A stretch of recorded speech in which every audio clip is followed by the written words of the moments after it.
bachelor parties that I went to, like one was totally chill, like literally poker night, didn't drink too much, like just the most innocent, bachelor weekend you can think of. And then the other one was like exactly the bachelor party that happens in the book, and which was not chill at all.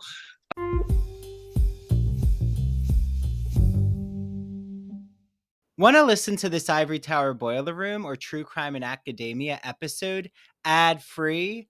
Head on over to our Patreon, patreon.com/Ivory Tower Boiler Room, to listen to all of our podcast episodes without any ads. You get access to our video episodes, our bonus episodes, and even more exclusive content, including merchandise. It only starts at $5 a month, so head on over to our Patreon. Again, it's patreon.com/Ivory Tower Boiler Room. And while you're at it, you know what would be such a help is if you could rate and review the Ivory Tower Boiler Room on Apple Podcasts or Spotify. And make sure that you follow us and share out our podcast to all of your friends. It truly does help. And I want to thank you all. It means so much that you're listening to the Ivory Tower Boiler Room. I hope that you enjoy this episode. Just a brief message before what I know you all are going to absolutely love as an episode today. I have such a great guest. There are 2 book clubs going on during this spooky season. Happy spooky season, everyone. I am hosting the Ivory Tower Boiler Room Book Club. We are reading Parachute Women by Elizabeth Winder. It is all about the women behind the Rolling Stones and even the invention of rock and roll's success. And then Mary DePippi, the host of True Crime in Academia, is reading Haunted: Asylums, Prisons, and Sanatoriums by Jamie Davis. So to join both book clubs, you just have to go to patreon.com/Ivory Tower Boiler Room. It's patreon.com/Ivory Tower Boiler Room. Each book club has its own membership level, so each is $4. If you want to join both book clubs, then join the ITBR professor level instead of like joining each book club separately, because for $10 a month, not only do you get both book clubs, you also get all of our bonus audio and video episodes, and also our entire video and audio episode catalog, including this episode ad-free. So can't wait to see you all. The deadline to join both book clubs is October 20th. That's because Mary and myself, we have to just make sure that we coordinate the private Zoom session that we'll have with all our book club members. So I can't wait to see who's in the book club and get your hands on Parachute Women and Haunted for our book clubs. And then also, I'm now offering consulting. So everyone out there, if you know someone who has college admission essay questions, they're not sure where to start with the undergraduate college process, they have financial questions about college. I was lucky enough and had a lot of financial conversations about loans, and I actually didn't have any loans from my college experience, and I was able to get scholarships. So I can help you with that. I can help with graduate school questions, graduate school thesis editing, dissertation editing, podcast questions, help with your podcast, starting a podcast, social media branding questions. I'm here for your services. So my initial consultation fee is only $30, and it's a 1-hour Zoom. So head to patreon.com/Ivory Tower Boiler Room, and you'll see that consultation option. Okay, without further ado, here is today's episode.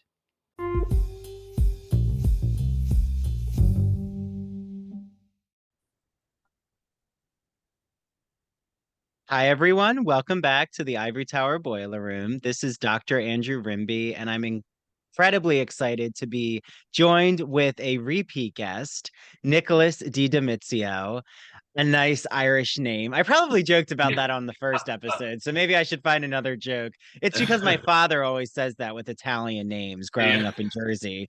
And some people never get that humor, but that's Right. another story for those outside of the Northeast. So Nicholas, I'll read just his quick background. He holds a bachelor's degree from Western Connecticut State University, a master's from NYU. His debut novel, Burn It All Down, which James Patterson actually blurbed about it and has a review on the cover. It was published in 2021. Unforgettable is what James Patterson says. Nicholas lives in upstate New York with his partner Greg and their smooshy, I love that. Okay. Bulldog Rocco. Um, so also your partner's name is spelled very interesting. It's Graig. Yeah, it's very it gets misspelled all the time. People either think he's Craig or they go with Greg. But yeah, Graig, named after Greg Nettles from the New York Yankees back in the day when he was born. So I wish I could say I knew who that is, but I'm not even gonna pretend. I'm only a sports Phillies fan when they make it to the Super Bowl. Then I become like this. Something takes over my spirit, Nick, oh yeah. and I become this diehard Eagles fan. It's Yeah. just they have to make it to the end for me. Um, so it's so wonderful having you back. I loved having you on. It was about a year ago. I feel like it was the fallish. I'm trying to remember. But burn it It, all down. Yeah.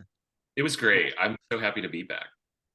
Yeah. And we really got a lot out of you about Vogue and Anna Wintour and the email she sent you. I actually applied to Condé Nast for a few editor positions and thought of you. Oh And my one of God. them actually was going to be like under her. Uh, And yeah, I'm wondering if the universe saved me or yeah. actually if I should apply again for that kind of job. I don't know. I respect her a lot with interviews. Oh, Um, I mean, it's definitely an intense culture, as we discussed. Yeah, I But don't think it's relaxed. I don't think I would be waking up and it would to get grounded every day would be it's a process. yeah, you Um, but hold she has a vision. I absolutely. will. He knows the vision. So Anna, if you're listening, come on the podcast. You, Maybe that will be and, distanced enough.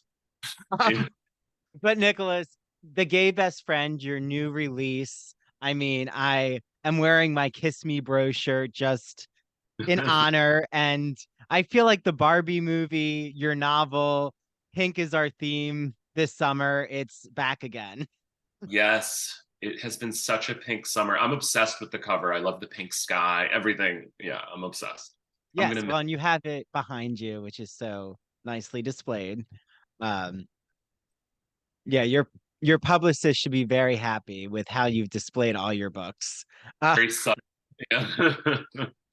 well, I also was going to like start to buy all these pink workout clothes now. I'm just obsessed. So someone has to stop me. Um, Oh but boy. keep going. Okay. So the gay best friend, I mean, my first question is just how did this come to you, this idea, even the title? Is that where it all started for you? You know what's crazy? The title was actually the last thing. I had written it under a different title and it had sold to the publisher under a different title and they changed it at the very end.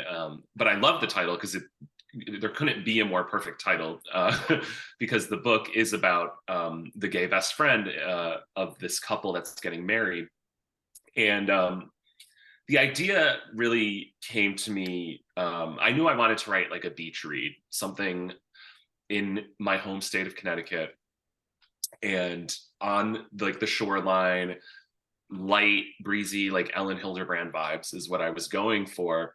But then in terms of coming up with the actual story, uh, I first thought of the wedding thing, and then I was just trying to pick like my own experiences and see what could might lend itself to that setting. And so then I started thinking about weddings that I've been in as the best man, and bachelor parties that I've been to, and bachelorette parties that I've been to as like, you know, the gay guy who gets invited to the bachelorette.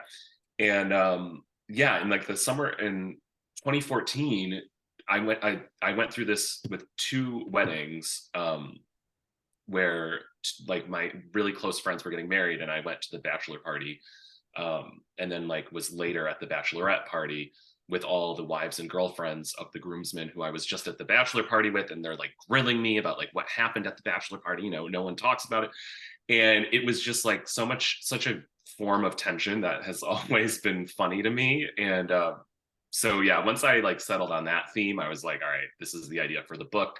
I'm gonna take a character, throw him into that exact scenario, um, and let things get messy.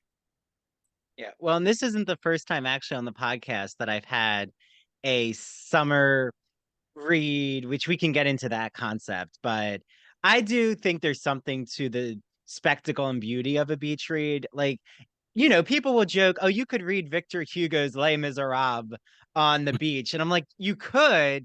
And Yeah, I'm a huge classic reader. I mean, I'm not going to do my PhD a disservice. I love all the classics, but am I literature. really going to lug Les Mis to the beach? I mean, there's something to that beauty of just, oh, I'm opening up what's a summer read, or it's going to take me into that scenery.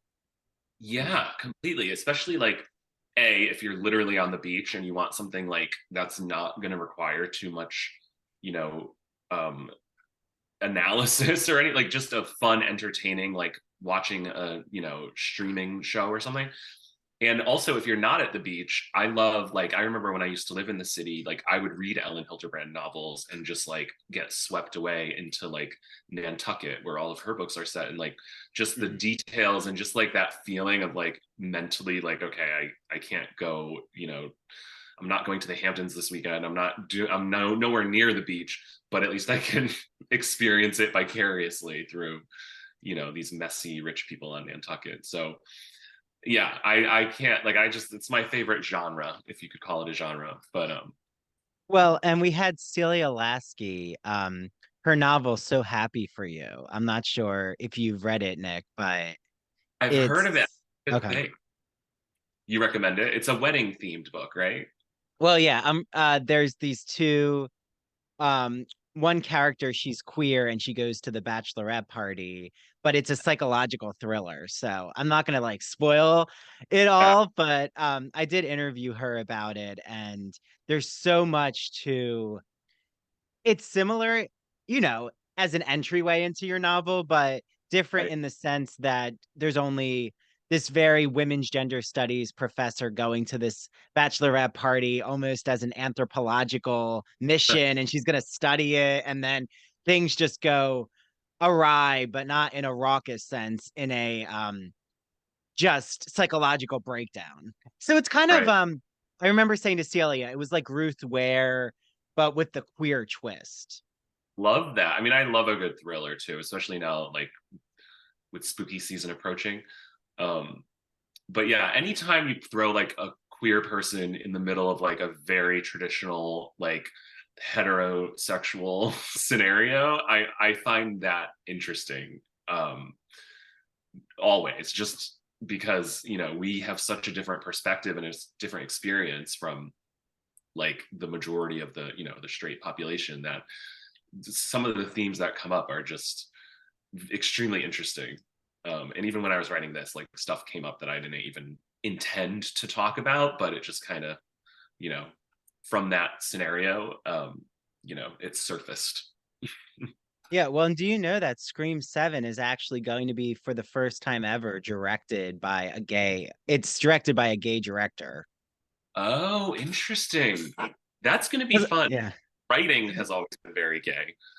Um, The writing, yes. Well, and I always wanted a gay character in the opening phone call scene, but I oh, feel that I easily can go into the scary movie territory where like you get the phone call and then he's like, "Oh, you're in a costume? You have a mask? right. Oh, okay, let's do this kink." And Yeah, right. I That. mean, I'm not sure if that's how it's gonna go.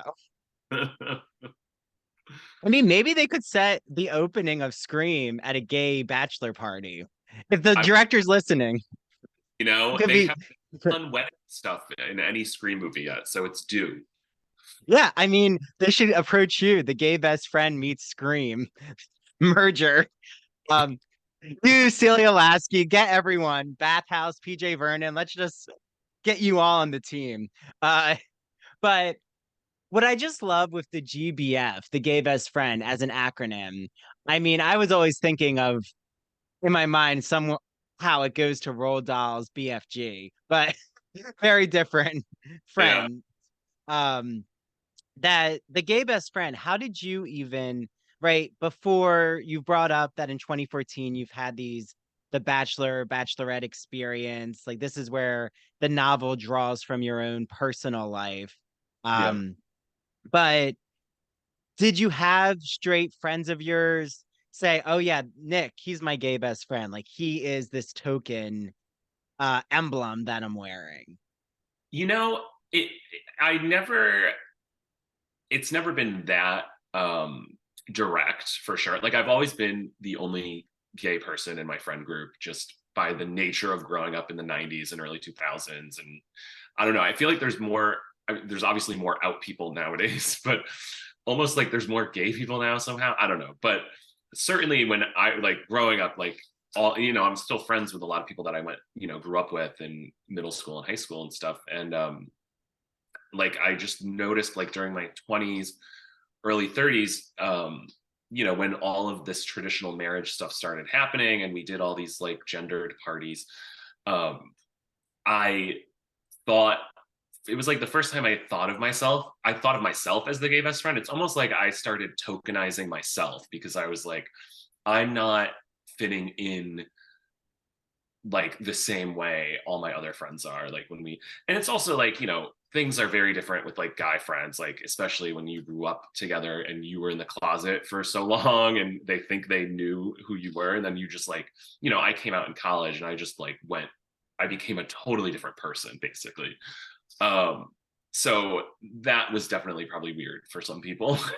And I definitely like drifted apart from some guy friends and, later came back as adults. And so I wanted to like explore that dynamic, how your friendship can change when one person, comes out. And then with female friends, it was kind of, you know, this totally opposite thing where they're like thrilled when you come out of the closet. And then it's like, oh my God, I have like a gay friend who like we can, check out guys together and like, do all the stereotypical gay things.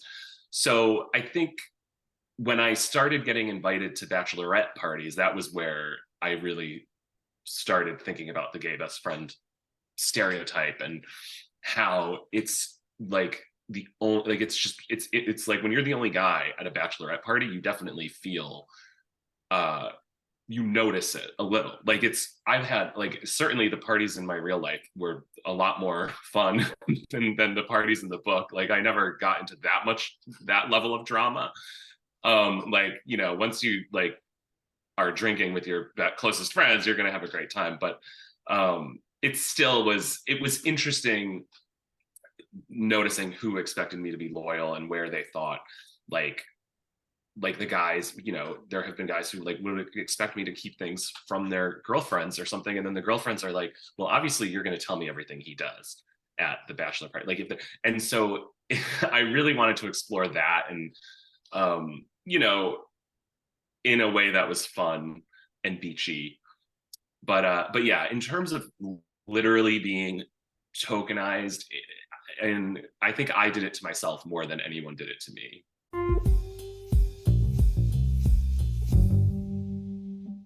Hi, this is Dr. Andrew Rimby, and I'm so excited to shout out the Gay and Lesbian Review, who is helping to sponsor the ITBR podcast.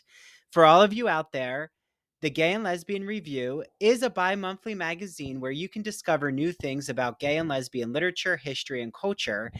And the GL Review publishes essays in a wide range of disciplines, as well as a slew of reviews of books, plays, and movies, and a number of special features, such as artist profiles and their popular art memo column. Each issue of the magazine brings you consistently intelligent, lively, thought-provoking articles focused on a unifying theme. For example, their September-October issue centers on the theme Cracking the Closet. So, starting in the 19th century, a number of artists and writers found ways to crack the closet by expressing their sexuality between the lines or in the interstices of their work. For example, Ignacio Darnad, who is a friend of the ITBR podcast, he's been on our show, writes all about illustrator J.C. Leyendecker, whose work for Ivory Soap and Arrow Collars gave him plenty of opportunities to draw pictures of well-dressed and at times scantily dressed American men. And you also can find an article by Vernon Rosario, who has been on the podcast, and he talks about the quest for sex in the Middle Ages. So, to subscribe, visit glreview.org. That's glreview.org. Click subscribe. So on their website, go all the way over to the right-hand side and you'll see the button subscribe. Click subscribe and enter the promo code ITBR50 because you're getting 50% off your subscription to the print or digital edition of the Gay and Lesbian Review magazine. I can't wait for you all to have your copy of the Gay and Lesbian Review magazine, and make sure that you take a picture when your magazine arrives or when you're reading it online and tag the GL Review on Instagram and ITBR, and we'll share it out in our stories. Enjoy your reading, everyone.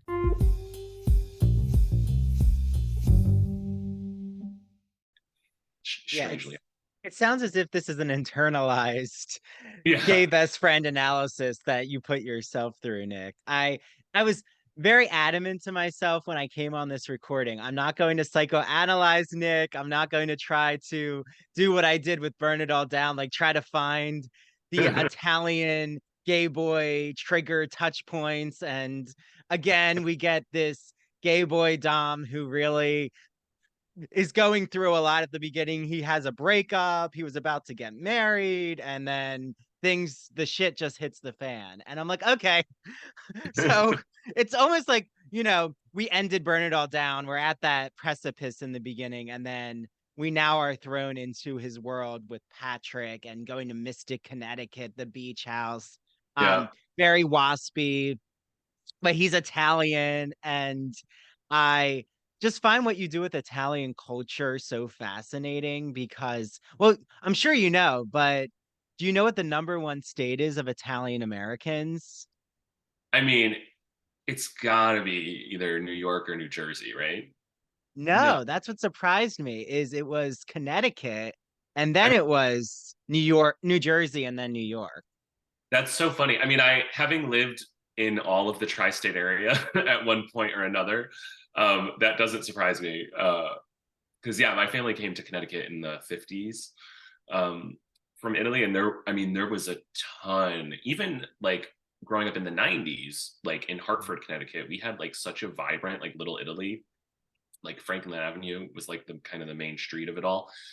And I just remember like at the older I got, like they just started moving away to the suburbs, and now like there's like no Italians like in the city, but I guess they're still throughout Connecticut, just in other areas. But yeah, I mean with this book, it was very much like, okay, because like, like I've had friendships like Dom and Patrick where, the friend is, I mean, I remember going to like this one friend's house for sleepovers, very similar to the Mystic house. It wasn't in Mystic, but it was in like it was on the Connecticut River, and it had like the long hill down to the private beach, and it was just like massive. And like had like a single mom in like a, apartment, and I would always like feel, envy and trying to like emulate him and stuff. And so I wanted to put that dynamic into it, and then like throw being gay on top of it. And so like I definitely wanted to explore all of that in this book. As we've seen in other like friendship rom-coms like Bridesmaids or like Something Borrowed, where you have like the friend who's kind of like the ugly one compared to like the charmed best friend who's getting married, and you're trying to like navigate everything, and where do you fit in amongst that. So yeah, that was definitely something I wanted to do with this book for sure. Yeah, and someone who breaks down at a chocolate fountain and then kicks the cookie over. That's my favorite scene with Kristen Wiig. Oh my Yes. goodness. I know people always mention the like food poisoning, but no, it's when she just is completely losing it. And then there's that little girl who's cracking up and just is so excited that someone finally has lost all social etiquette. But Right. yeah, I mean, yeah. Yeah, love that. No, wait, what did she say, Nick? When she's breaking down at the fountain, and she's like, why did she buy her what kind of woman buys another woman a trip to France? Lesbians. Like that was just an iconic delivery. And you could see like the friend group kind of shake their head in agreement, but no one wants to say anything. Oh God, that movie. Okay. But it is interesting though. We do have that Bridesmaids. And then I guess Bachelor movies, we would have The Hangover. Yeah. I'm trying to think. I was gonna say Magic Mike, but I mean, I guess it is a Bachelor movie in a way. But we really haven't had a I mean, there has been the gay best friend in TV and movies, but I don't really remember a gay bachelor party movie or unless it's on Logo or like Yeah. even Queer as Folk plays around with it. Um, but not in a mainstream way. Yeah, it's interesting. I think with the gay best friend trope, it's always he's the gay best friend to a like female main character in a rom-com. And like going back to My Best Friend's Wedding with, Rupert Everett, and there's a million examples we could talk about. But yeah, with this one, I do think it was one thing that I wanted to highlight was like in real life, a lot of times it's the other way around. Like when you grow up, like I'm sure it's different nowadays, but in the 90s, early 2000s, your friends tend to be like other boys, or if you're a girl, they're other girls. So like my friend group until I got to high school, maybe, and started being a little more social, but it was always just other guys. And so when your best friend is another guy, and then like I was saying before, you come out in college, it's like such a weird, it's like such a different experience than like your best friend is a girl and she's like, oh my God, I love it, you're gay, we can be, whatever. With Mm. men, or in my experience, it's been a little different. So I did want to explore that angle of being the gay best friend where, it's not like your guy friend is going to tokenize you in the same way, but there is a, it's even if everything does stay the same, you have the most supportive best friend ever, and he's like, dude, it's cool, whatever. The the dynamic of the relationship is going to change at least a little, like because you no longer have that common ground. Mhm. So yeah, I mean, I didn't want to get too deep with it in the book, but I definitely wanted to at least represent like that experience that I think so many of us have had in like, especially as millennials. Well, and you so humanize that experience. I mean, I was even thinking as I'm reading your book, which, as Nick knows, or anyone on my social media, I've had so many gay men reach out to me about your book in such a positive way. They're like sending me screenshots, not not of like your book in inappropriate places. Right. Well, I don't I guess how you define inappropriate. Because I post photos of myself reading in like speedos, jock straps. Well, Well, it haven't isn't. done that as much. Yeah, but it's like as I've journeyed with your book all over the beaches of Jersey and Long Island, it's just so interesting thinking about my high school experience, Nick. I mean, your 90s to 2000s, I'm, late 2000s to the like 2014 is when I graduated as an undergrad. Oh, okay. So like, but I do still remember when I came out as a freshman, I had a lot of guy friends from middle school, and then um I don't want to say they dropped me, but it definitely shifted the dynamic. I wasn't really again around a lot of guys as really close friends until I was on the track team. But even then, I mean, I was always out in high school, so it's a little different because the Right. guys always knew. Yeah. But there was definitely like the guys who I could tell were very open or like it- they especially on the track team, I think there was more of that team spirit, so it was Mm. never a topic of conversation, but I was definitely muted. Like my personality was muted. Like when I was with my friend, I'll shout her out, Carly Stein, and we were comparing our stickers from the tanning salon in Jersey. Like this is a true Jersey moment. We would like put cherry stickers on our stomach Oh and you my. would see your tan line. Oh yeah, the I know. Playboy one. I feel like a lot of people had that. Oh yeah. But Again, everyone out there, that's not a PSA to tan. I know it's harmful. I told Nick I stopped that years ago. I do tan outside, but I use protection. Um, but it is interesting how that openness, or even when I was though coming out, there were examples of the gay best friend. There was even that's when I discovered Degrassi started to have more gay characters, Oh, the next generation. yep. Um, there was Queer as Folk had already come out, and I found it on YouTube. Um, and I think though, what you show in your novel that I think is so important is Dom reconnecting with Patrick, and Yeah. that there's been years that have gone by in a way where they had lost connection, but they were still he was brought back to Patrick because of Patrick's wife or future wife, Right. fiance, um, Kate. So I think that that's an interesting dynamic. Like there was some, I don't want to call it falling out, but Patrick had gone into his frat Yeah. society and Dom had entered into a different pathway, but they both went to law school. So it's so interesting how that male bonding happens in your novel.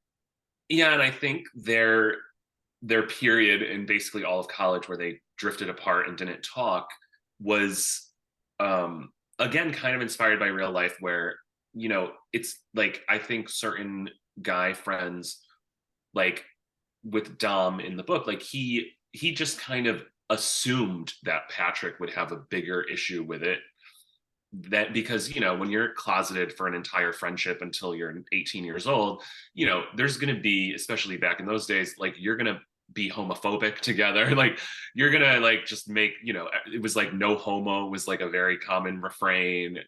Gay was used as like a synonym for like lame or stupid, like it was just a very homophobic time. And so like you think about those things and you're like, oh, now I have to tell him that I'm actually gay, which is like the worst thing anybody can be, in our world.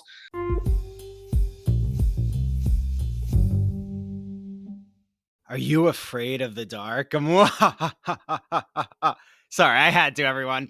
It's Dr. Andrew Rimby. Happy spooky season and gothic and horror, just all the vibes. I am so excited to talk about Broadview Press, who you might know helps sponsor our podcast. They're an independent publisher in the humanities since 1985. Did you know they have so many horror novels that you need to get your hands on? They have Frankenstein, of course, by Mary Shelley. They have Dracula by Bram Stoker, one of my favorites. They have The Strange Case of Dr. Jekyll and Mr. Hyde by Robert Louis Stevenson, Edgar Allan Poe's Poetry and Tales. Oh, they just have so many gothic novels that you all need to soak your teeth into, bob your teeth into. Some kind of Halloween metaphor is appropriate there. They also have academic books like Dr. Jeffrey Andrew Weinstock's The Mad Scientist's Guide to Composition. So if you're a writing professor out there, you need to get your hands on that. And they also have a gift package called Mystery Horror Sensation, which if you don't know what to choose, just choose the Mystery Horror Sensation gift package. Just a reminder, you get 20% off on broadviewpress.com, link in our show notes.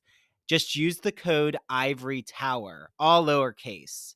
Ivory Tower, 20% off all your books on broadviewpress.com, all of them. I can't wait for you all to hear our next Broadview Press guest. It's coming in November. And definitely, when you buy one of their horror or gothic novels or books, just make sure you tag us on Instagram at Ivory Tower Boiler Room and tag them too at Broadview Press. I know they'll love to share it. Okay, everyone. Be careful if you're reading in the dark. I don't want you to get too scared. Turn a light on. Bye, everyone. LGBT stories are universal, but each one speaks to the individual heart and soul of the writer telling it. Do you have a story to tell? Or have you been moved by an LGBT book, film, painting, television show, or other form of media? Then the Gay and Lesbian Review wants to hear from you. The GNLR believes in bringing awareness to queer art and artists through reviews, commentary, and thought pieces in which the author relates their personal lives to a particular piece of art, a novel, a movie, In addition to the print magazine, the GNLR also publishes articles on its blog. So you can see all of this on glreview.org.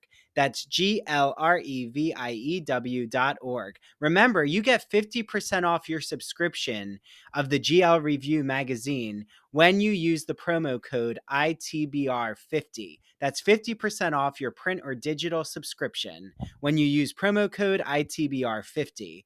To learn more about submitting an article for the GNLR, visit their writer's guidelines. The link is located at the bottom of their homepage. And if you have any questions, email Stephen Hemrick.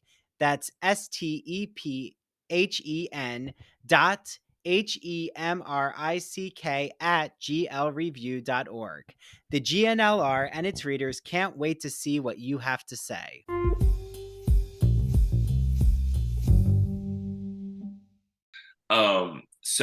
So with Dom, it was like he kind of, after he told Patrick, he started drifting away just as like almost a self protection, because he didn't want to give Patrick a chance to reject him. And then, Patrick went and joined the frat, and Patrick probably could have been more openly supportive, but he was a little caught off guard by it too. And so they drifted in that way where it wasn't like, it wasn't a dramatic falling out. It's not like Patrick was like homophobic outwardly, but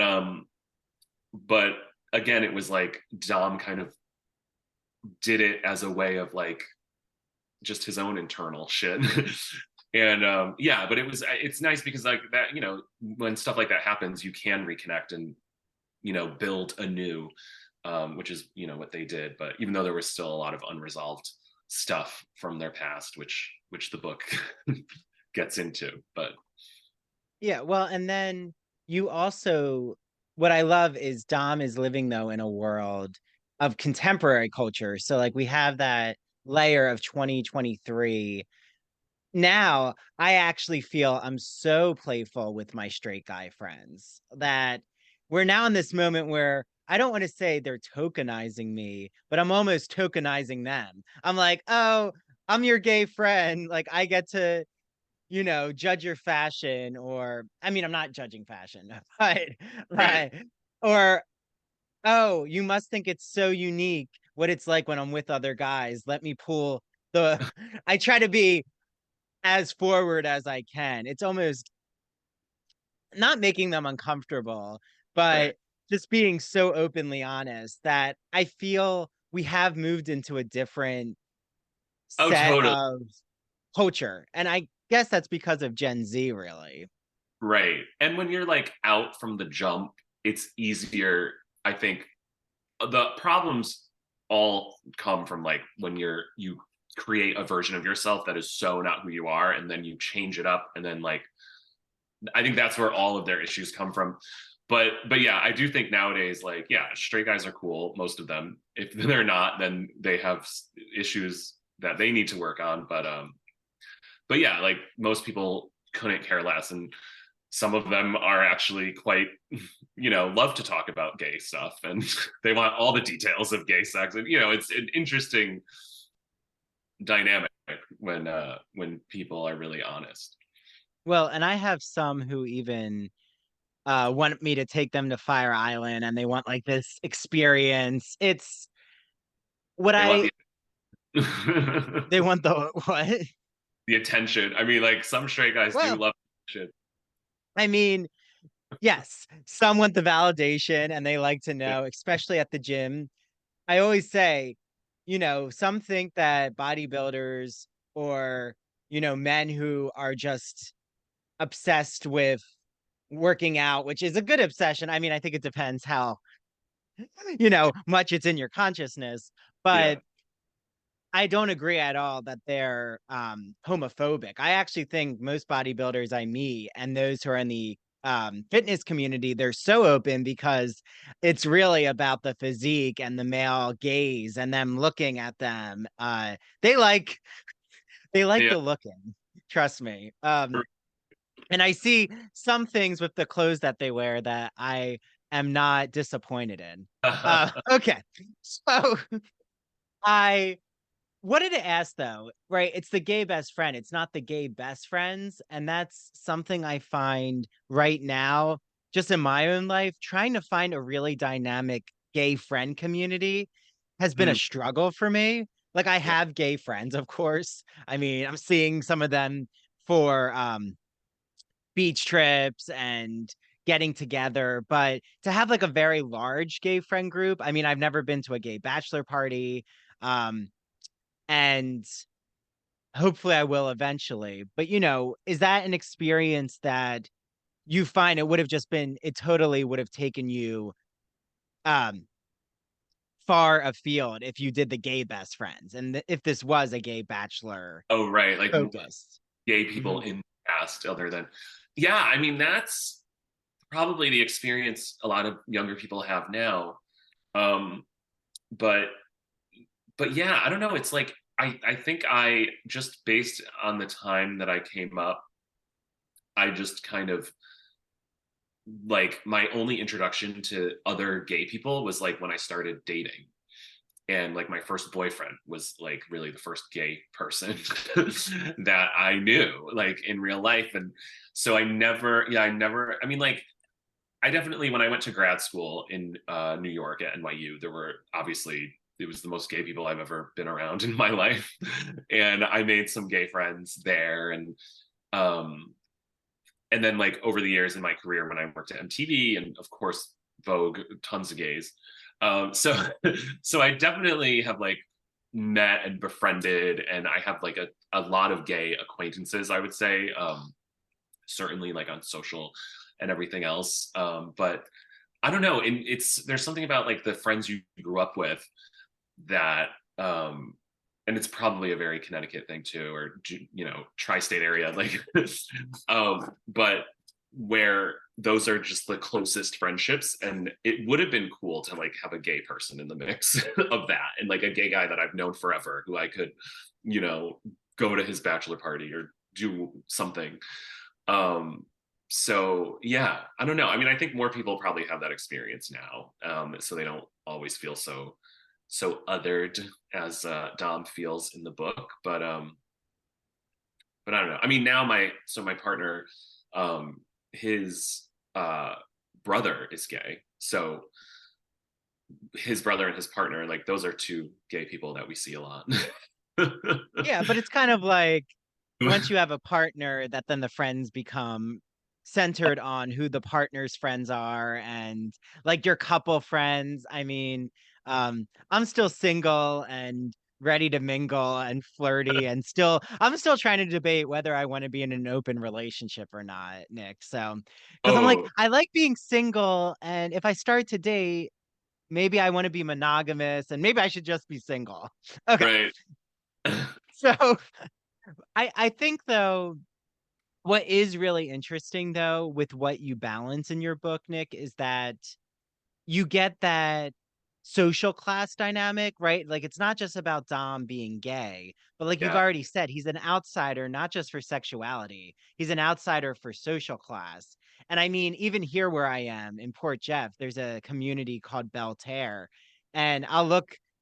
And I'll drive by like estates that you can't even get to the house because there Right. was one listed for 15 million. And I'm like, let me Oh, just see what this mansion looks like. And then, of course, I'm so naive. I like drive up and there's a gate and you can't even like see the home that overlooks the sound. right. Um, but because I was going to film it for TikTok because everything now is TikTok I'd related love. in my mind. Yeah. But I do think though, like even my observations here, um, again, like that's the very uber wealthy. Like that's not the majority of. I mean, the town is upper middle class, but it's not just like Connecticut. I mean, it would be as if you're talking about Greenwich or Westport. Right. And I'm sure even Mystic. I don't know. I think I know a little about Mystic because I passed it on the train to Boston, probably. It's Um, fun. I love it, but it's not very wealthy at all. I mean, there's like the Patricks of the Mystic who have like the beautiful waterfront properties, and then like all the locals are just working class, normal people, like Dom, really. But his experience of Mystic was always, as a guest of the richie riches. So it's more of a summer, like the wealthy come in the summer to their home, their beach houses. And they winterize, go back to their lives, you know. Okay, so it's very Jersey Shore, like certain Jersey Shore towns. Stone Harbor even operates like that. Right, right. Okay, okay, I got it. Yeah, see, this is a all year town environment here on Long Island where I am. But I think that why I brought up that example is you can have that the immense wealth, and when it comes to sexuality, it's not that your sexuality is um a I don't want to say a detriment because that sounds so harsh, but it's not the sexuality that's unique or different. It's more, do you fit in with the etiquette of the town? Like with the social class, the events you go to, the money you spend, even at the spa or doing luxury activities. And I feel like that's what's interesting, even when you bring in Bucky, who is in the PGA tour. He's a golfer, and we get this other added layer of preppiness, you know. And yeah, so how were you balancing that dynamic in your novel? um you know, I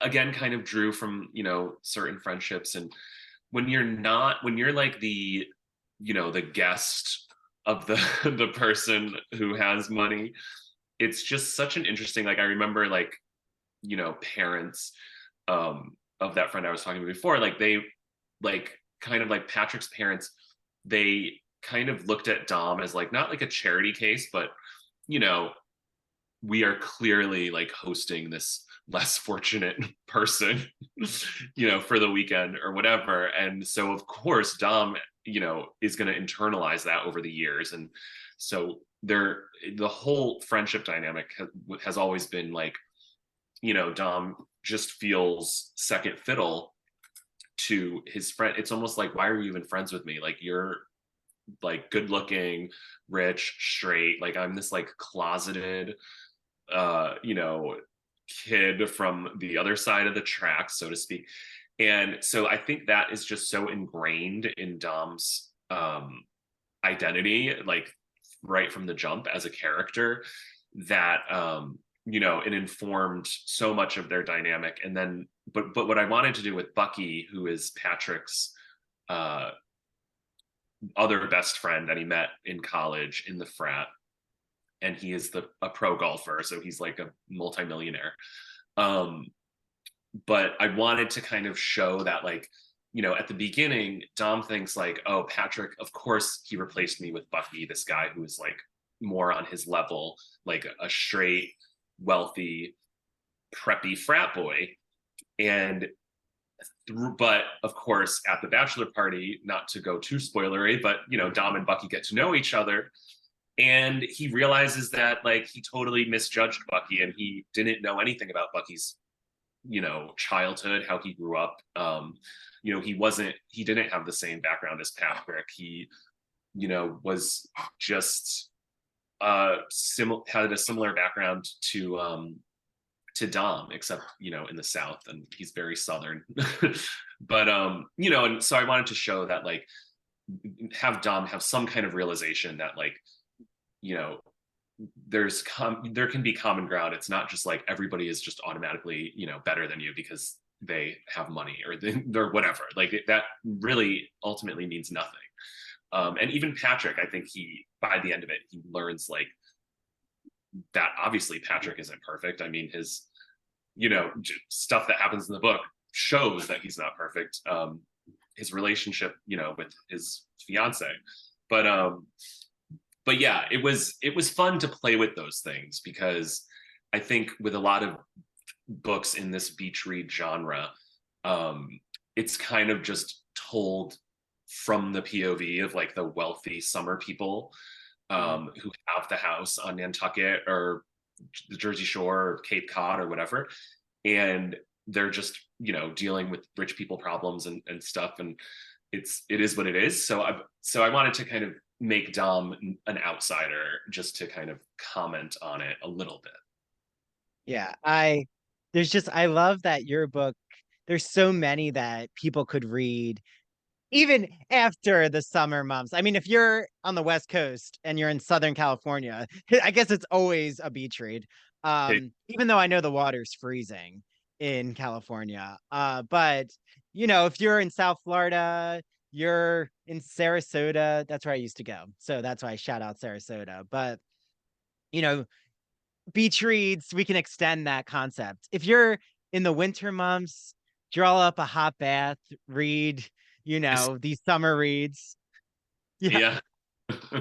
But I'm thinking also of Jonathan Parks Ramage's Yes Daddy, that there's also that outsider character there who goes to the Hamptons. And I just find it's so important when it's told that Dom is our entryway in instead of Patrick, which would have been such a different story if we're Right. hearing Patrick's voice. Yeah. Which I love to read that story, but it's nice to have different perspectives. Yeah, well, and something that I find we definitely, as we're getting to the end, and then we're going to play a fun game. That's Cool. just to tease everyone. But with Bucky, I'm not, of course, going to give away your spoiler because I want books in the hands of the listeners for you. Is the frat idea, I think we have to just touch upon, Nick, Oh yeah. is, how is fraternities connected to you? Is this something that you knew men in fraternities and that really sparked this idea for having, you know, Dom not be in the fraternity, but Patrick and Bucky, that's their connection together? Right. So neither school that I went to was had much Greek, like they had Greek life, but it wasn't nearly anything like, what it is at schools that are known for that. So frats definitely didn't really play a role in my life at all, but I wanted to use that almost like as a shorthand for just the fact that like what did play a role was like the extreme level of like hyper masculinity that has always been expected of boys. Like every guy friend that I've had, I don't know if it was just the friends that I had or the town that I was in or whatever, but it was so like everything was so stereotypical, like macho, like guys had to be literally like the stereotype of a frat boy or Mm. just like there was no nuance. Like I don't think I met a thoughtful, and not to like talk shit about my friends or anything, but I don't think I met like a guy that was truly like thoughtful and in touch with his feelings and emotions probably until I like went to grad school. Like all my life it was like guys were so one dimensional, and like myself included when I was in the closet, because that was like the only option that we felt we had. And I mean, it's not like we were miserable. Like we had a lot of fun. You go to parties in college or in high school and college, and like it's like the bachelor party at in the book. Like, but I think it can be insidious in some ways when you're like literally like prohibiting yourself from even like feeling a feeling, like as is the case with Bucky. Like he was the president of the frat. He's this macho golfer. Like he has to uphold this image of like strength Mm. and masculinity that would be suffocating for anybody unless that's genuinely who you are 24/7, and who is really.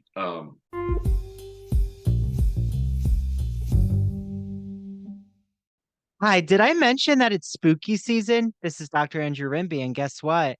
I have so many Halloween and fall designs and crafts in my apartment. And guess what? There is a person who's made me so many Halloween horror fall themed items, and her name is Mandy Bengal. She owns Mandy Made It, a craft crochet company. So Mandy talked to me and said, Andrew, I want everyone out there to know that if they mention ITBR and that they heard my ad, that I will give them a free ITBR t-shirt. So make sure you mention ITBR and order from Mandy crocheted pumpkins that she actually is using cinnamon sticks as the stem, which is a brilliant idea. How cozy. And also filling the pumpkins with potpourri. I already want to wrap myself in a blanket. She has Halloween keychains, other Halloween crochet designs. So how can you reach out to her? Go to her Facebook or Instagram at Mandy Made It. Reach out to her. She will ship items out to you. If you live in the South New Jersey, Philly area, she'll arrange to have you either pick it up or deliver it to you. So Mandy, just makes such beautiful crocheted items. And I'm so happy that she supports the podcast. I've known Mandy since I was a child. We were in theater camp together. That's how I met Mary. So the three of us have known each other a long time. Okay, head over to Mandy Made It for your handmade crocheted items for this Halloween and fall. Imagine that you're riding the Turner Classic Movie Great Movie Ride in Hollywood studios. It's in the 1990s. As you're journeying through the Great Movie Ride, you pass the Wizard of Oz, where all of a sudden you see the Wicked Witch of the West ascend into Munchkinland in a cloud of smoke and flames. Well, that's the memory I have with the Great Movie Ride in classic cinema when I was at Disney in the 1990s as a young boy. And ever since that, I was hooked on classic cinema. Well, my friend Christian Garcia, friend of the Ivory Tower Boiler Room, has a podcast that you all are going to love. It's called That Old Gay Classic Cinema, and he looks at queer themes in classic cinema like Vertigo, The Wizard of Oz, Sleeping Beauty, Mary Poppins, 101 Dalmatians, Hello Dolly. The list can go on and on and on. So follow him on Instagram at That Old Gay Classic Cinema. You can listen to his podcast on Apple and Spotify. And he also is on the premiere episode of our Queer as Folk podcast, where I'm rewatching every episode of Queer as Folk from 2000. And the episodes come out bi-weekly. So make sure you listen to his episode with me. And he's launching a rewatch show of Smash, where they're putting on a Marilyn Monroe musical. So he's going to be joined by co-hosts, a lot who are in the Broadway and theater industry, and I'm going to be on his first episode. So without further ado, get listening to That Old Gay Classic Cinema. Enjoy.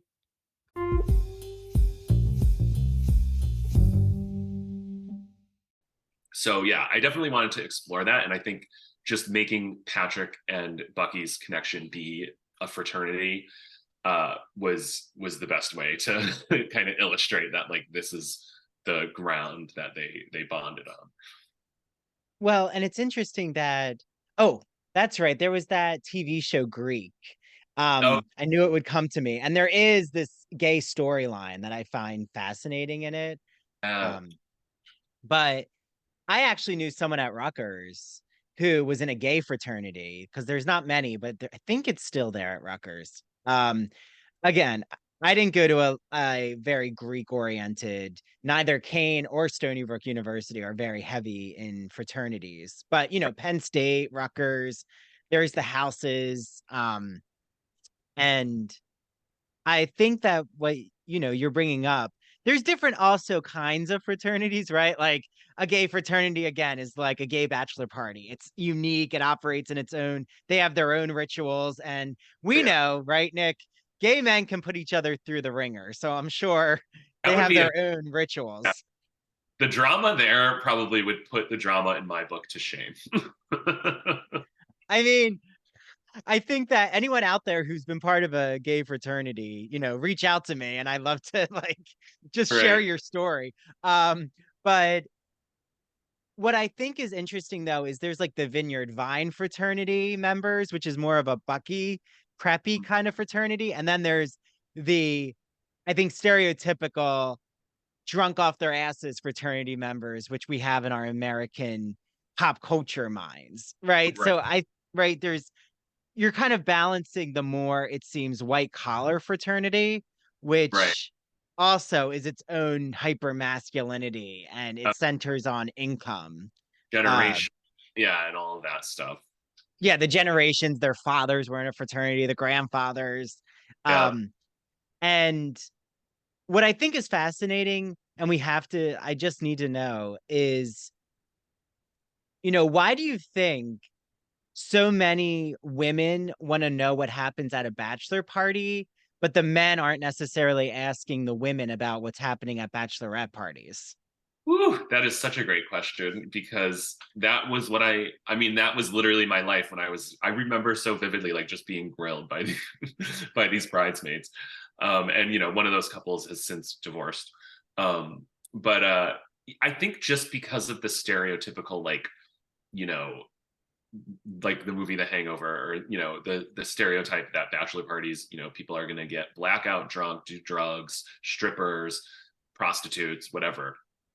And um I think you have some women who are like, oh, my man would never do that. Like, obviously at his bachelor party he's going to keep everything G-rated, but then you have other women who are like nervous that he is going to do something and that she doesn't approve of, and she thinks he's going to like cheat with the stripper or whatever. And so I think it definitely comes from that. And it's like a trust thing too, like, and at the end of the day, like if you're married to a guy, or you're getting married to a guy, like, who his friends are.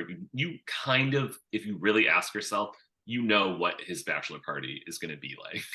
Like, if he's like a debaucherous, like sex worker, drugs, stripper, like bachelor party kind of guy, or if he's going to have like a chill, like poker night with his friends bachelor party. And I think in the case of the ones who, like saw, like in my experience, like the ones who saw me as like a potential spy for them, they knew that the bachelor party was crazy, and they wanted me to just give them all the juicy details to like confirm it. Um, And were there which juicy details, Nick? well, that was funny because that year the two bachelor parties that I went to, like one was totally chill, like literally poker night, didn't drink too much, like just the most innocent, bachelor weekend you can think of. And then the other one was like exactly the bachelor party that happens in the book. And which was not chill at all. And so yeah, it depends on the groom and like the group that's, going there. But I think like the groom, unless your friends are total assholes, like the groom sets the tone and says like, this is what what I want, and like then the it has to, you know, act accordingly. Um, so yeah, it's funny because right after this book came out, I went with my like friends from home to the Travelers Championship golf tournament in Connecticut, and they had all just read, or like most of them had read the book, and these were all guys that were at the bachelor party in question, and one of them had not read the book. And so I go, the second I get there, he's like, "Oh man, I thought you like, I didn't realize you were gonna tell the exact like every detail that happened in the book." And he's like, if my or his wife, he was like, if my wife, who was like a good friend of mine, he was like, if she asks, none of it happened, right? And I'm like, isn't this exactly what the book was about? And I was like, but no, none of it did happen. Um, but so that still like is a thing like that haunts me to this day. But I mean, I published it in a book, so at this point there are no secrets. um and Well, yeah. the one who didn't read it like walked in on the conversation. He's like, what are you talking about? And we're like, oh, there's just that bachelor party 10 years ago. And he's like, the first thing he says is like, oh man, remember that double-sided dildo that we couldn't find? Which is like a detail in the book. And I Yeah. was like, yeah.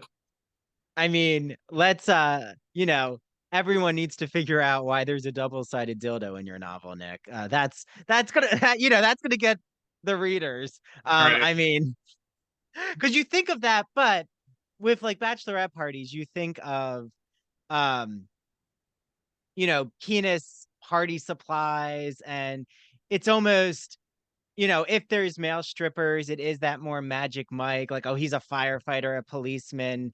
Maybe Right. also, it's that gendered expectation of, oh, the male strippers are just comical. It's a Right. shtick. Like female strippers, oh, the men really would sleep with them. Like, Mm, where right. are the women really going to want to sleep with the male strippers? I mean, I think there is a double standard here. Totally. Yeah, and then a gay bachelor party, though, if there were strippers, I mean, I think then you just need a lot of boundary conversations. And then if they're in an open relationship, Right. that could be a very, very raucous, wild time. Again, I think we need a gay bachelor. Someone has to write that, but I As think someone, it's just you opens the door for it, yeah. Nicholas. And you know, now we can play the game, our own bachelor game of sorts. It's not going to get that wild.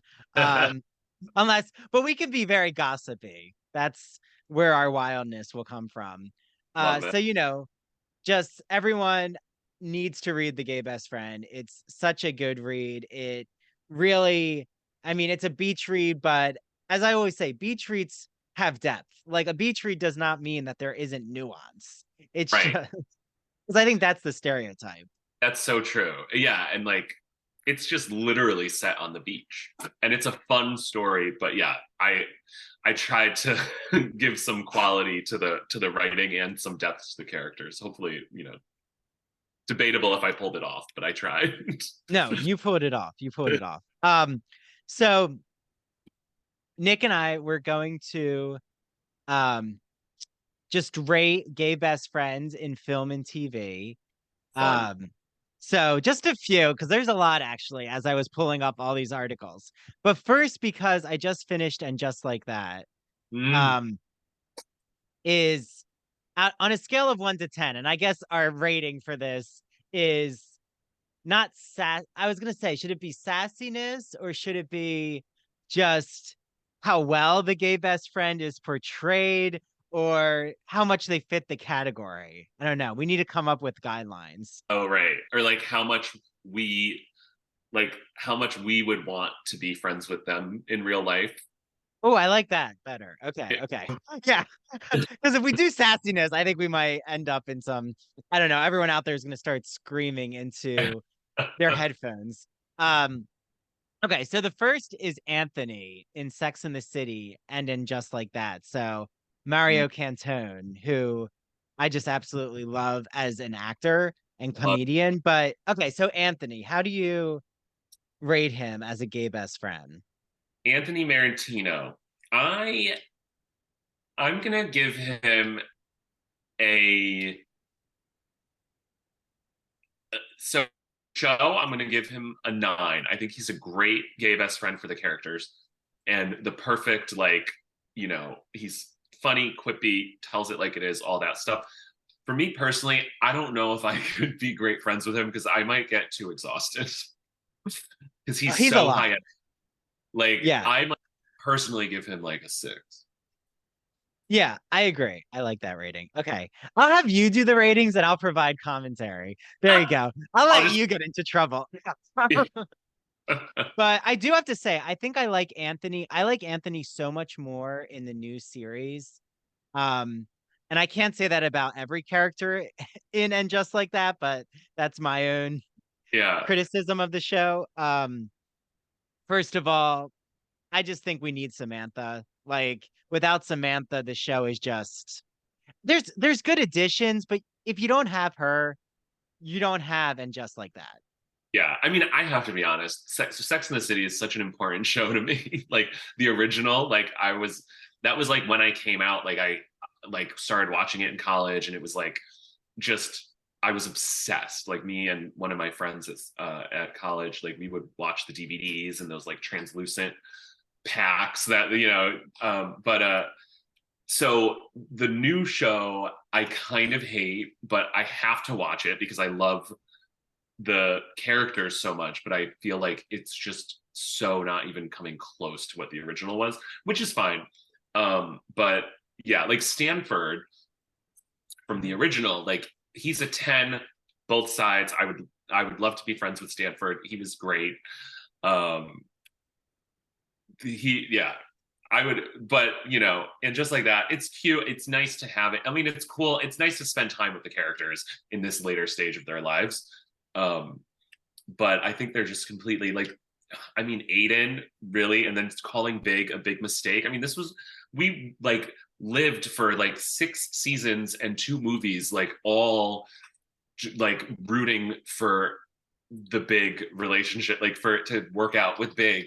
He was her like ultimate, like total, I mean, that was everything. And the way they just like completely shat on it this season, I was like, I can't with you calling Big a big mistake. I know some people will like, you know, have my head for that because like people do think he was a big mistake, but I'm not one of them. Yeah. Well, I might have you back to just do an and just like that quick episode because I have so many thoughts. I could go Um, on. I know. And I also just think that my personal opinion is I am all for, representation and being progressive. Like, if anyone knows me, like, I am very, even just politically, a very progressive voter. But I think they're just trying really, really hard to Yeah. not step in anything. And in Sex and the City, they stepped in stuff. Like, there was very Oh, controversial comments. And I just remember Samantha with like the meatpacking district, and there oh were yeah. transgender hookers, and like it got Every, really wild. they went there with everything. Yeah. And now, And now yeah, they don't want to go there. right. And it doesn't feel true to life. Like there's something where I think you put it the right way. They're trying a little too hard. Well, if Charlotte is running in a snowstorm to buy condoms for her daughter, I mean her Yeah. daughter, I'm like, what? Like, sure, she might be open-minded, but you're that open-minded? I Yeah. thought she was gonna like give the condoms and then bust in and like grab her daughter and cause I, drama. I right. mean, and I love Charlotte, but we need some drama. I feel like they're missing, Oh, and and it's not on the actors, it's the right. concept. And the Charlotte from the show, original show, I mean, she would never in a million years be like encouraging her daughter to go like fuck a guy. Like she would do like the waspy Connecticut thing and like not want to talk about it.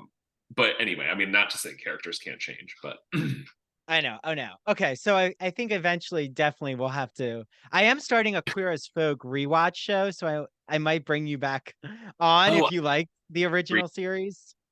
Yeah. I never watched it like in its entirety, but I of course used to like sneak it on like Showtime on demand back in the day. Okay, Um, good. I'm like getting everyone to rewatch it with me. So it's an excuse for me to rewatch it. But I'll bring you back on and maybe we'll have to definitely talk about it just like that. Um, but okay, another gay best friend that I just am obsessed with is in Clueless, the movie. We get mm, that gay best friend, Christian. Christian, who Cher thinks has a deep crush on her and she's trying to go for it and it's not working. How do you rate Christian? Christian, oh my God, he's an icon. 10 out of 10. Um, I mean, everything about that movie is a 10 out of 10, but It is. it was, yeah, he was such a fun, I mean, that was probably one of the first gay people I ever saw on screen. And yeah, I mean, I loved Christian. Obviously, he was an impeccably dressed person. If he were friends with me in real life, he would like hate my entire wardrobe, I'm sure, and like my entire vibe. But yeah, I mean, I just loved how like the misunderstanding with Cher was just so like adorable in a weird way, and he was so cool about it, and then they became best friends, and it kind of like, it's funny because I know she literally says in voiceover like having a gay friend is the best, like we can go to the mall and stuff, and like so I guess she literally like was one of the first, to outwardly tokenize the gay best friend character and put him in that category, but it didn't feel like a tokenizing thing. It felt like they had a genuine friendship, and And he's and when very suave too. Like I just remember his jacket over the shoulders. He's like this cool cat character he's playing. It was totally, fascinating. and he wasn't totally stereotypical, because then remember when Ty, those guys were like hanging her off the Oh uh yeah. and he went and saved her, and he like totally saved the day. Like he contained multitudes. Yes. A Whitman quote. Good job, Nick. But okay, another two actually gay best friends. We have Will and Jack, of course, from Will and Grace. I'm being such an easy grader now after Anthony. Two 10 all around. Will and Grace, another super formative show when I was in college, had the DVDs. Um, like I remember like thinking about coming out, and like that show kind of like helped me feel okay about it, because I was like, oh, there's a show about these gay people who are like living these amazing lives and it's no big deal. And like, and then I loved speaking of like stepping in it like that, it was so politically incorrect, and they were totally like making the most insane gay jokes all the time, but it was like funny and you were in on the joke. And yeah, I mean, obviously Will and Jack, two totally different versions of the GBF. Um, but two that I would absolutely hang out with. Probably, I mean, Jack, you would have to have a very, a lot of caffeine to keep up with him. But yeah, they're great. They're icons. Yeah, well, Jack is like kind of like Anthony. They're in their own universe. Like they have enough energy to, duplicate. Right. Um, and then, you know, Lafayette, if you remember him from True What? Blood. Oh my God. Yes. I missed that show. That was so fun. Such a good show. You know what? I'm going to also give him a 10. I think he broke the mold for sure. He was not stereotypical. Mhm.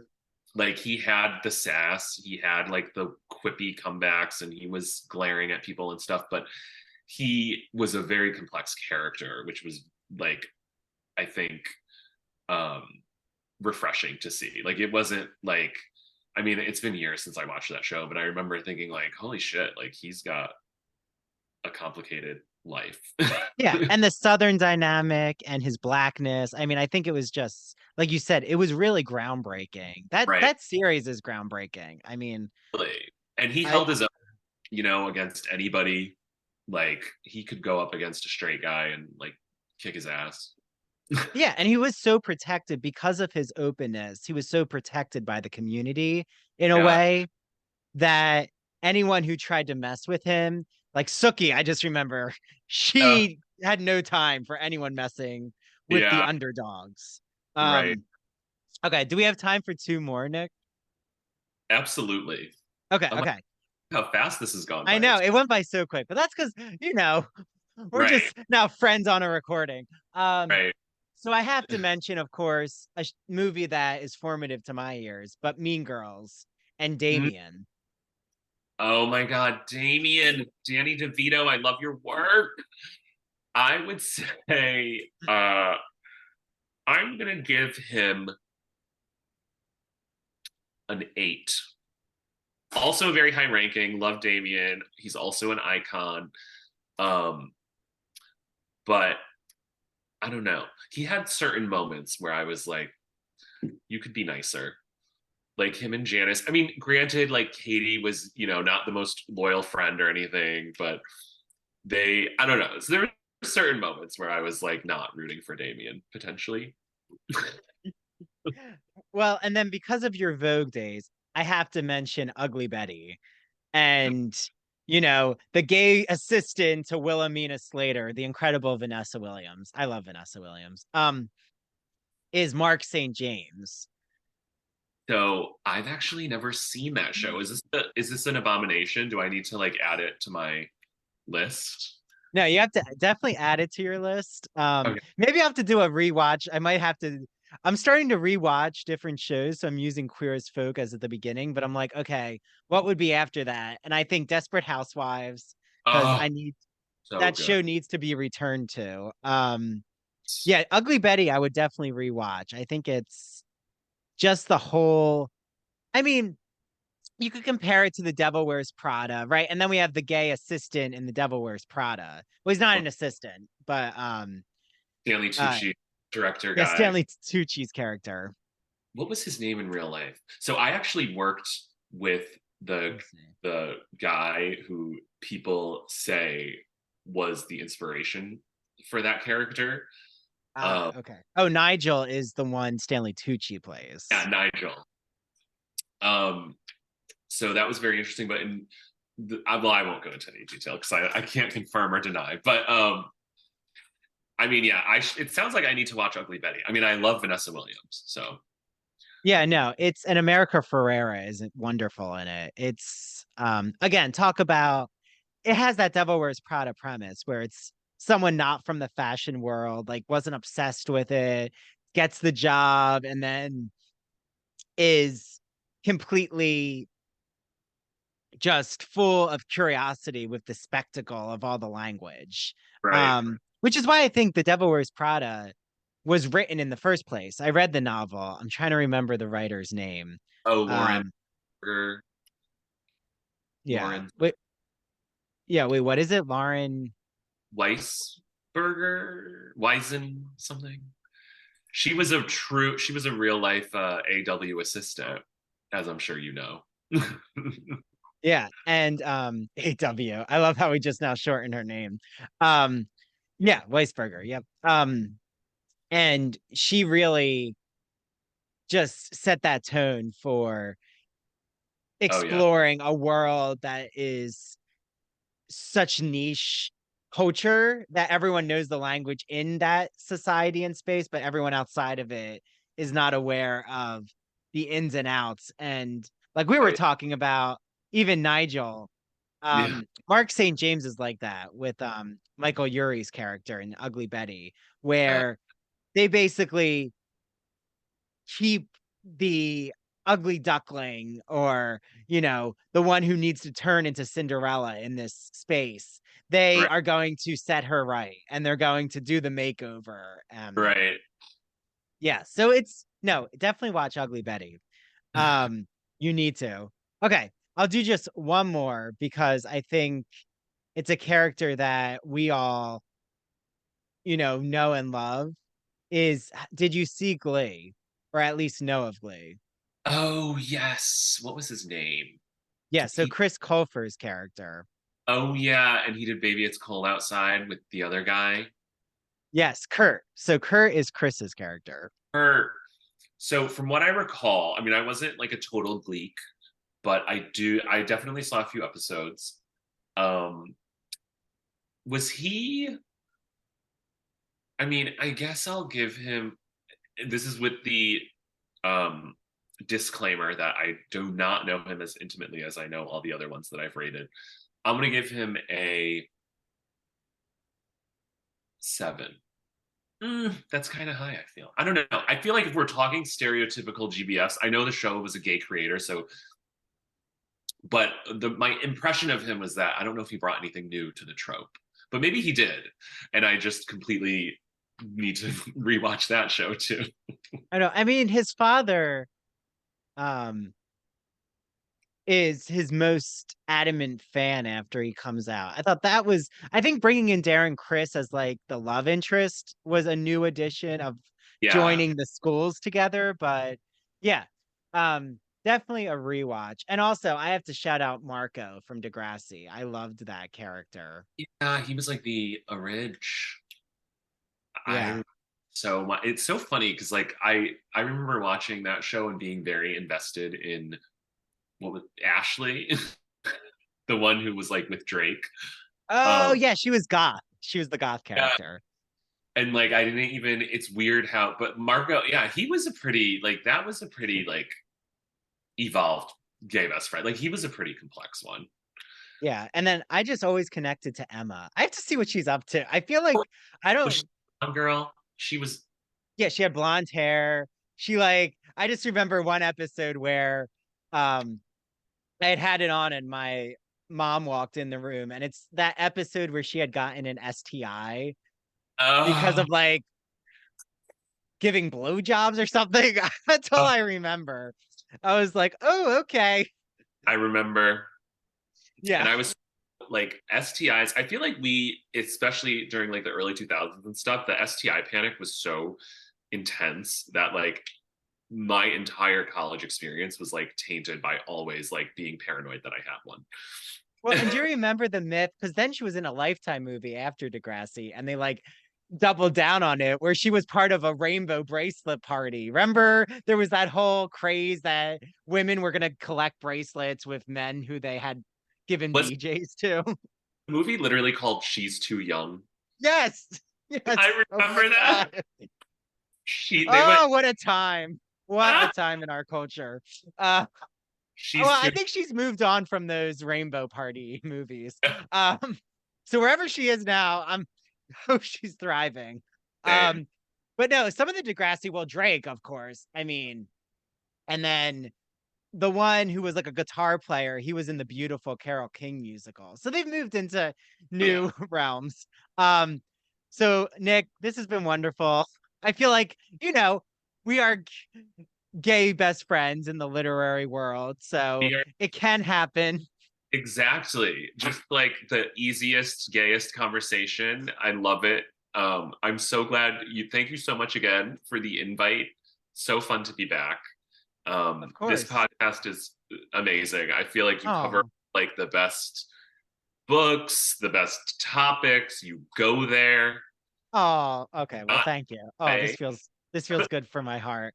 Um, but you know, I'm going to you're giving me this ignition and passion that I need to I'm going to get a large group of gay friends together because I'm very good at the one-on-one, even like two others.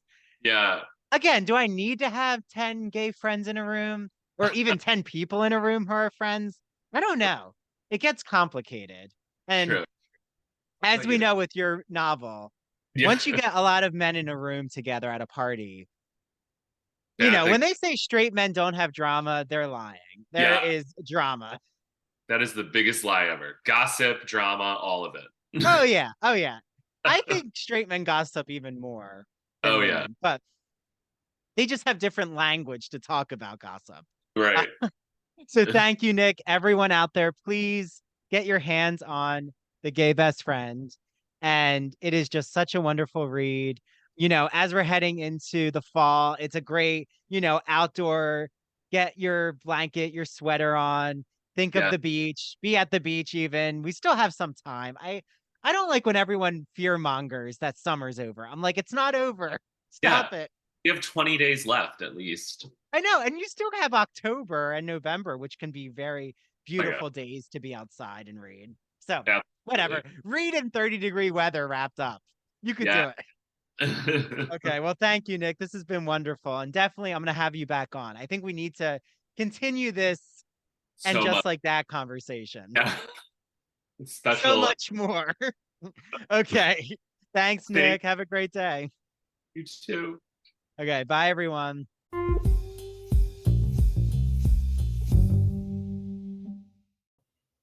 Hi, this is Dr. Andrew Rimby. I want to thank you so much for listening to the ITBR and TCIA episodes. Make sure, if you don't, follow, rate, and review us on Spotify and Apple Podcasts.